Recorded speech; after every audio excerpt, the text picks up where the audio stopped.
출애굽기 31장 1절에서 18절입니다. 키워드는 부살렐과 오홀리압 그리고 안식일, 하나님의 사람들의 수고, 하나님의 백성들의 소명입니다. 여호와께서 모세에게 말씀하여 이르시되 내가 유다 지파 훌의 손자요 우리의 아들인 부살렐을 지명하여 부르고 하나님의 영을 그에게 충만하게 하여 지혜와 총명과 지식과 여러 가지 재주로 정교한 일을 연구하여 금과 은과 노수로 만들게 하며 보석을 깎아 물리며 여러 가지 기술로 나무를 새겨 만들게 하리라. 내가 또 단지파 아히사막의 아들 오홀리압을 세워 그와 함께하게 하며 지혜로운 마음이 있는 모든 자에게 내가 지혜를 주어 그들이 내가 내게 명령한 것을 다 만들게 할지니 곧 회막과 증거궤와 그 위에 속죄소와 회막의 모든 기구와 상과 그 기구와 순금 등잔대와 그 모든 기구와 분향단과 번제단과 그 모든 기구와 물두멍과 그 받침과 제사직을 행할 때 입는 정교하게 짠 의복 곧 제사장 아론의 성의와 그의 아들들의 옷과 관유와 성소의 향기로운 향이라. 물은 내가 내게 명령한 대로 그들이 만들지니라. 여호와께서 모세에게 말씀하여 이르시되 너는 이스라엘 자손에게 말하여 이르기를 너희는 나의 안식일을 지키라. 이는 나와 너희 사이에 너희 대대의 표징이니 나는 너희를 거룩하게 하는 여호와인 줄 너희가 알게 함이라. 너희는 안식일을 지킬지니 이는 너희에게 거룩한 날이 됨이니라. 그날을 더럽히는 자는 모두 죽일지며 그날에 일하는 자는 모두 그 백성 중에서 그 생명이 끊어지리라. 엿새 동안은 일할 것이나 일곱째 날은 큰 안식일이니 여호와께 거룩한 것이라. 안식일에 일하는 자는 누구든지 반드시 죽일지니라. 이같이 이스라엘 자손이 안식일을 지켜서 그것으로 대대로 영원한 언약을 삼을 것이니 이는 나와 이스라엘 자손 사이에 영원한 표징이며 나 여호와가 엿새 동안에 천지를 창조하고 일곱째 날에 일을 마치고 쉬었음이니라 하라.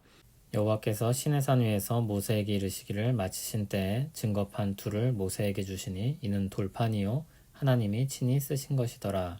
아멘. 오늘은 성막에 대한 설명 마지막 부분입니다. 부살렐과 오홀리압을 지명하여서 부르고 일을 맡기는 내용이 나오고 마지막으로 안식일을 다시 말씀하시면서 마치고 있습니다.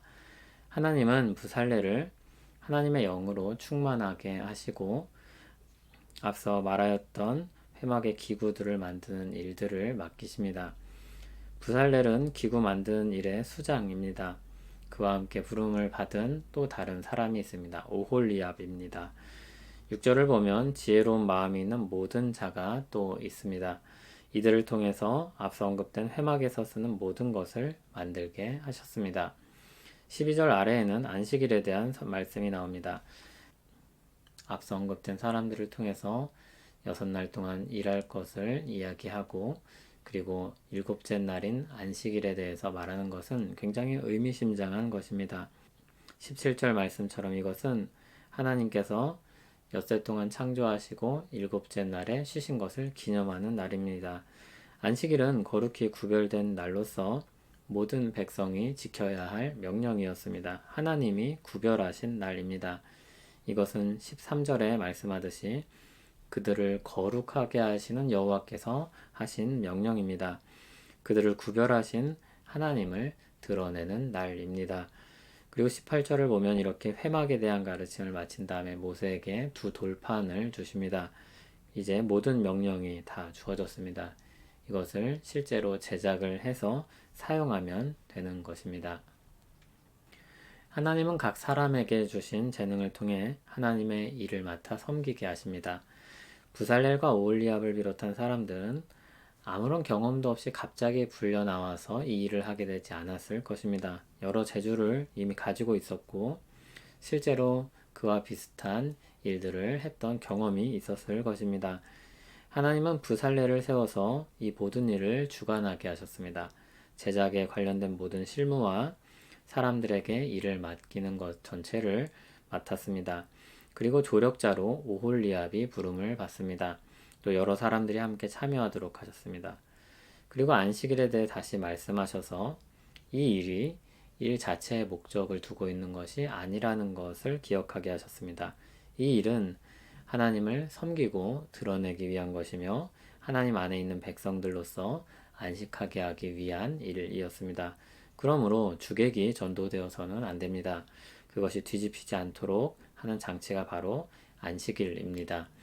모든 일들은 하나님을 향한 섬김이며 하나님 안에서 안식하는 것을 위해서 하는 일입니다. 그래서 그 백성들을 위한 일이기도 합니다. 하나님은 다양한 사람들을 통해서 하나님의 임재를 상징하는 회막을 만들게 하십니다. 한 목표를 향해 하나 된 사람들이 모두 함께 일하는 것입니다. 이들은 하나님을 향한 찬송이 되고 그 안에서 안식하기 위해서 수고하는 것입니다. 주님의 교회는 함께 세워져 가는 한 몸입니다.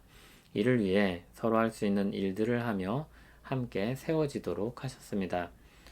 그에게서 온 몸이 각 마디를 통하여 도움을 받음으로 연결되고 결합되어 각 지체의 분량대로 역사하여 그 몸을 자라게 하며 사랑 안에서 스스로 세우느니라. 각자의 분량대로 힘써 주님의 교회를 세운다면 보람되지 않을 수 없을 것입니다. 하나님을 함께 예배하며 그 안에서 자라고 안식하는 일들을 위해 수고하는 것입니다. 시기하고 경쟁할 필요도 없습니다. 각자 할 수 있는 것으로 힘써 수고하는 것이기 때문입니다. 하나님은 자기 백성들을 통해 하나님의 거룩하심을 나타내게 하셨습니다. 그리고 그 백성들이 함께 세워지게 하셨습니다. 이를 위한 크고 작은 수고는 모두 귀합니다. 보이는 수고, 보이지 않는 수고 모두 귀한 것입니다. 그것은 모두 다 하나님의 일입니다. 누구는 부살렐이며 누구는 오홀리압입니다. 누구는 이름이 회자되지 않습니다. 그러나 모두 하나님의 일을 위해 수고하는 귀한 사람들입니다. 하나님께서 그들을 기뻐하십니다. 하나님은 지극히 작은 자 하나에게 한 것을 자신에게 한 것으로 여기십니다. 하나님은 수고하는 모든 이들을 기억하실 것입니다. 각 성도들에게 주님의 교회를 함께 세워가는 일이 주어졌습니다. 주께서 주신 우리의 소명입니다. 이를 위해 우리는 함께 하나님의 말씀을 듣습니다. 그리고 그 말씀에서 싹트고 자라난 여러 가지 생각들을 제안하고 시도해 봅니다. 시행착오도 있을 수 있습니다. 원하는 결과가 당장 나타나지 않을 수도 있습니다. 워낙에 보이지 않는 일도 있을 수 있습니다. 일반적으로 기도가 그러한 것입니다. 그럼에도 우리 안에서 역사하시는 성령 하나님을 믿고 의지하며 주께서 수고하게 하신 일을 감당해 보는 것입니다. 이 수고를 통해 하나님이 무엇을 하고자 하십니까? 첫째, 거룩하신 하나님이 예배를 받으시는 것입니다. 그것은 우리가 진실하게 참여한다면 언제나 성공적인 결과를 내는 것입니다. 하나님의 기쁨이 되는 것입니다. 둘째, 하나님 안에서 함께 안식하는 것입니다. 그리고 그 안식 가운데 자라나는 것입니다. 이것은 잘 드러나지 않는 일입니다. 속도가 더딘 일입니다. 그러나 분명히 진행되는 일입니다. 예수님의 이름으로 두세 사람이 모인 곳에 주님의 역사가 있을 것입니다. 하나님 아버지, 우리를 주 안에서 하나로 모으시고 주님의 몸으로 세워지게 하심에 감사합니다. 예수 그리스도의 이름으로 우리는 모여 주님을 예배합니다. 주님의 기쁨이 되길 원합니다. 주님의 몸을 함께 세워가기 위해 수고하고 기도합니다. 주님의 은혜 가운데 안식하고 자라나게 하옵소서. 예수님 이름으로 기도합니다. 아멘.